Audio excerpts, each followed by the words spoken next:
चाहे देश में लहसुन 400 रुपए किलो बिक जाए, टमाटर 100 रुपए किलो बिक जाए, प्याज का दाम सुनकर आंखों में आंसू आ जाए, लेकिन वित्त मंत्री महोदया बजट में महंगाई का मां भी नहीं बोलती हैं। बच्चों की किताब और पेंसिल तक पर टैक्स लगाने वाले सरकार से मैं पूछना चाहता हूं कि आप मध्यम वर्ग का हितैषी बताते हैं, खुद को तो शर्म नहीं आती है? खुद को धार्मिक कहने वाली सरकार भगवान श्री कृष्ण के प्रिय खाद्य पदार्थों दही और मक्खन तक पर जीएसटी लगाती है और बात करती है मध्यम वर्ग की हिमायती होने की। जनता से हर चीज पर टैक्स वसूलने वाली ये सरकार कम से कम मरने पर तो लोगों को बख्श देती, लेकिन नहीं, वहां भी लूटना है। अंतिम संस्कार के सामान अगरबत्ती, धूप बत्ती, केवड़ा जल, चंदन पाउडर, जौ, बताशा, काला तिल, पंचरत्न, कपूर और कफन तक पर टैक्स लेने वाली ये सरकार किस मुंह से खुद को मध्यम वर्ग का हितैषी बताती है? आप ही ने 1 मार्च 2018 को किंग अब्दुल्ला, जॉर्डन के किंग अब्दुल्ला को मेहमान बना करके इसी दिल्ली में एक कॉन्फ्रेंस में कहा था कि मैं मुसलमानों के एक हाथ में कंप्यूटर और दूसरे हाथ में कुरान देना चाहता हूं। कंप्यूटर देने की बात तो छोड़िए, पढ़ाई के लिए जो स्कॉलरशिप मिल रही थी उसको भी छीन लिया आपने। किसको संतुष्ट करने के लिए? वो जहर देता तो सबकी नजर में आ जाता, तो ये किया कि हमें वक्त पर दवाएं न दी। जिस देश में 80 करोड़ लोगों को 5 किलो राशन के लिए कतारों में लगना पड़ता हो,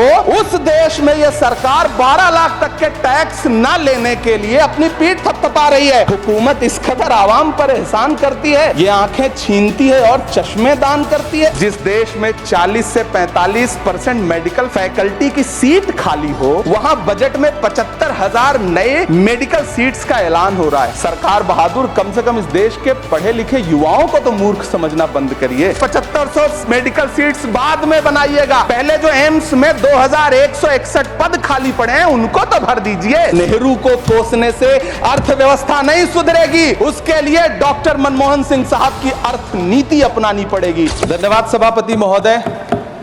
कभी सुदामा पांडे धूमिल जी ने कहा था कि एक आदमी रोटी बेलता है, एक आदमी रोटी खाता है, एक तीसरा आदमी भी है जो न रोटी बेलता है न रोटी खाता है, वो सिर्फ रोटी से खेलता है।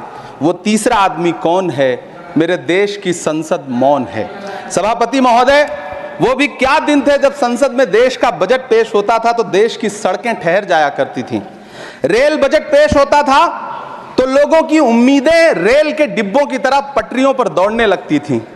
पूरा देश धड़कने रोक करके वित्त मंत्री और रेल मंत्री को सुना करता था। अफसोस, अब बजट पेश हो जाता है, मीडिया चैनल सरकार का महिमा मंडन करते हैं और बेचारी जनता बजट के आंकड़ों के शब्द जाल में उलझी हुई महीनों बाद समझ पाती है कि उसका तो फिर से कट गया। सभापति महोदय, पिछले 2 साल अमृतकालीन बजट पेश किए गए और इस बार एक नई शब्दावली गढ़ी गई है, तुष्टीकरण बनाम संतुष्टीकरण का बजट। सभापति महोदय, सुनने में कितना अलंकारिक लगता है ये शब्द। सोच रहा हूं देश की वित्त मंत्री और प्रधानमंत्री जी से पूछूं कि आखिर किसकी संतुष्टि? जिस बजट में मनरेगा के लिए 1 रुपए की बढ़ोतरी ना हो, वही पुराना 86,000 करोड़, जबकि पहले ही 9,754 करोड़ का घाटा हो, जिस मनरेगा से करोड़ों मजदूरों के घर में चूल्हा जलता हो, उस मनरेगा में काम करने वाले गरीब मजदूरों के लिए अगर आपके खजाने से 1 रुपया भी इजाफी नहीं निकल सका तो भला कौन संतुष्ट हुआ साहब? इस देश का गरीब मजदूर या आपके उद्योगपति दोस्त? वो जो महाराष्ट्र में लोकसभा और विधानसभा के बीच में 40 लाख मतदाता बढ़ाए गए थे, अरे उन्हीं के लिए मनरेगा का थोड़ा सा बजट बढ़ा देते। क्या उसमें मनरेगा का एक भी मजदूर नहीं था? 40 लाख लोगों में सारे के सारे 12 लाख की छूट वाले से आगे के लोग थे। सभापति महोदय, कल जब वित्त मंत्री जी देश की संसद में भाषण दे रही थी तो वहां मुंबई में कोई गरीब इंसान जब अपनी जेब टटोल करके अपनी मोटरसाइकिल में 1 लीटर पेट्रोल भरवा रहा था तो उस पेट्रोल की कीमत थी 103 रुपया प्रति लीटर। आखिर इतना महंगा पेट्रोल डीजल खरीद के कौन संतुष्ट हो रहा है? इस देश के गरीब लोग या फिर सरकार के चहेते धन्ना सेठ? सभापति महोदय, वित्त मंत्री जी इस बजट को मध्यम वर्ग को संतुष्ट करने वाला बजट बता रही हैं। अरे मैडम, हम आप यहां पर बैठे रहते हैं और वहां बाहर इसी दिल्ली में 1 लीटर दूध, चाहे वो अमूल का हो या फिर मदर डेयरी का हो, उसकी कीमत 73 रुपए लीटर है। इतना महंगा बेच करके कौन संतुष्ट हो रहा है, गरीब जनता या आपके धन्ना सेठ दोस्त? सभापति महोदय, इस सरकार का बाजार और महंगाई पर कोई नियंत्रण नहीं रह गया है। चाहे देश में लहसुन 400 रुपए किलो बिक जाए, टमाटर 100 रुपए किलो बिक जाए, प्याज का दाम सुनकर आंखों में आंसू आ जाए, लेकिन वित्त मंत्री महोदया बजट में महंगाई का मां भी नहीं बोलती हैं। बच्चों की किताब और पेंसिल तक पर टैक्स लगाने वाले सरकार से मैं पूछना चाहता हूं कि आप मध्यम वर्ग का हितैषी बताते हैं खुद को, तो शर्म नहीं आती है? खुद को धार्मिक कहने वाली सरकार भगवान श्री कृष्ण के प्रिय खाद्य पदार्थों दही और मक्खन तक पर जीएसटी लगाती है और बात करती है मध्यम वर्ग की हिमायती होने की। जिंदा रहते हुए जनता से हर चीज पर टैक्स वसूलने वाली यह सरकार कम से कम मरने पर तो लोगों को बख्श देती, लेकिन नहीं, वहां भी लूटना है। अंतिम संस्कार के सामान, अगरबत्ती, धूप बत्ती, केवड़ा जल, चंदन पाउडर, जौ, बताशा, काला तिल, पंचरत्न, कपूर और कफन तक पर टैक्स लेने वाली यह सरकार किस मुंह से खुद को मध्यम वर्ग का हितैषी बताती है? कौन सी संतुष्टि, किसकी संतुष्टि?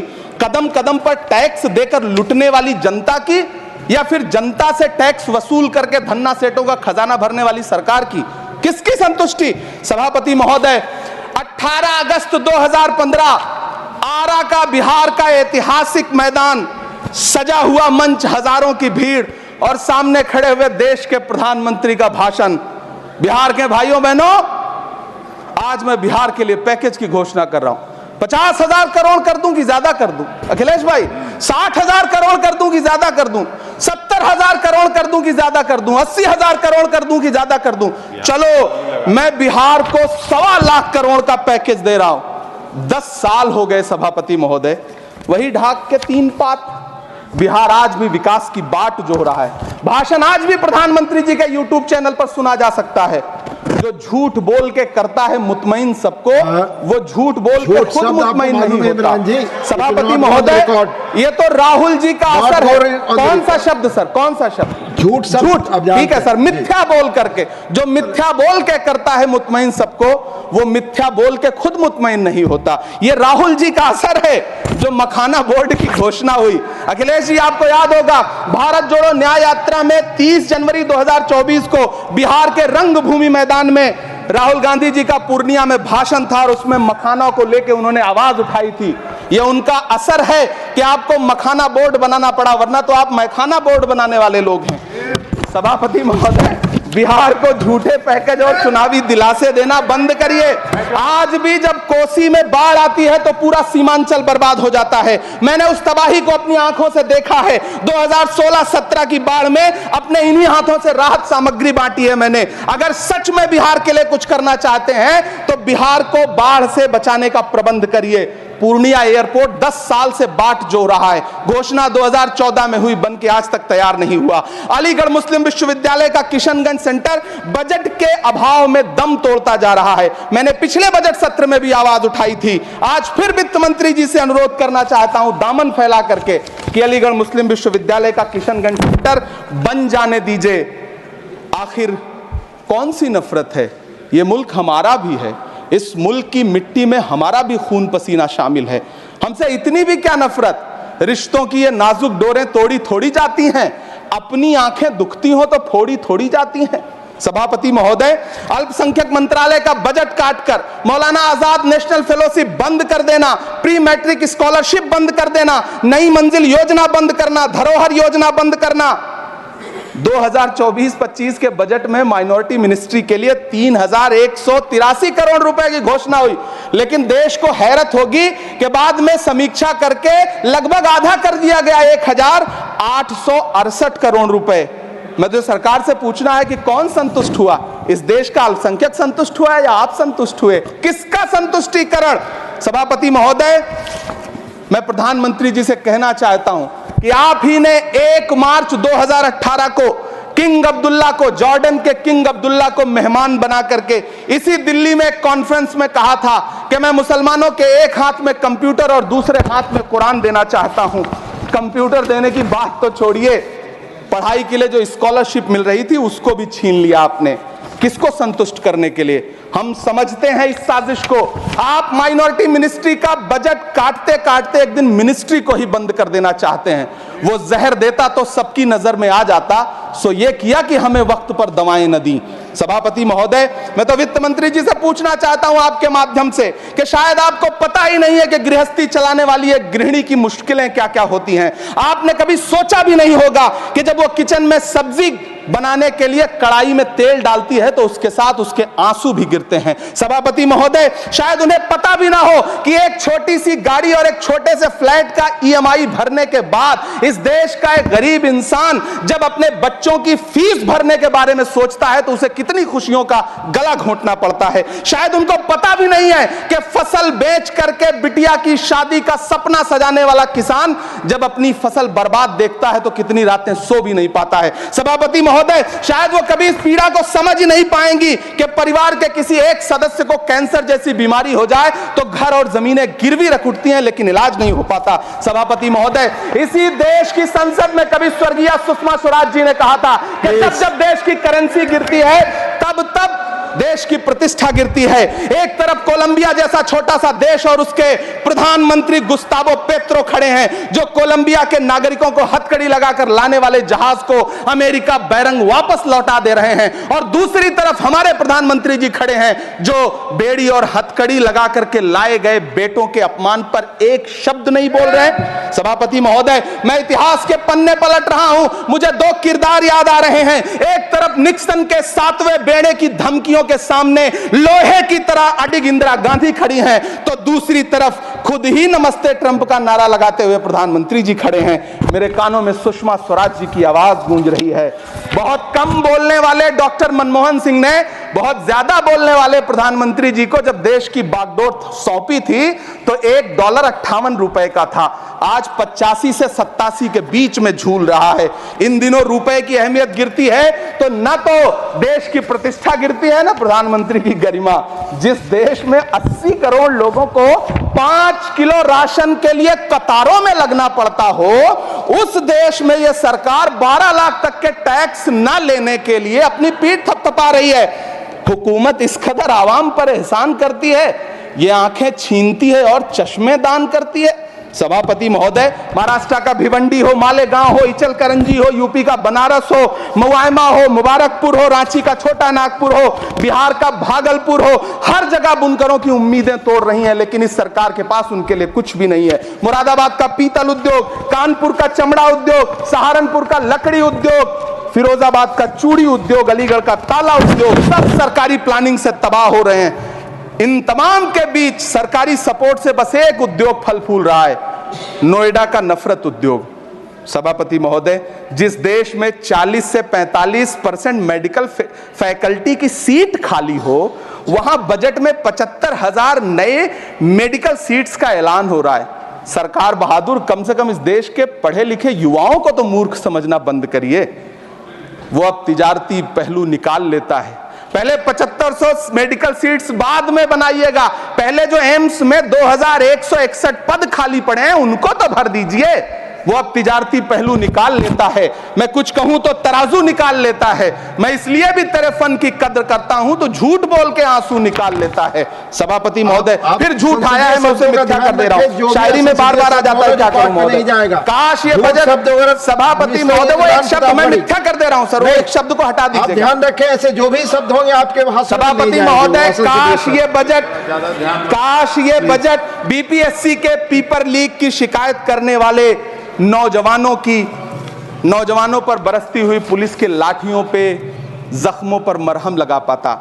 सभापति महोदय, पिछले 80 दिन से 70 साल का एक बुजुर्ग एमएसपी की लीगल गारंटी मांगता हुआ आमरण अनशन पे बैठा हुआ है।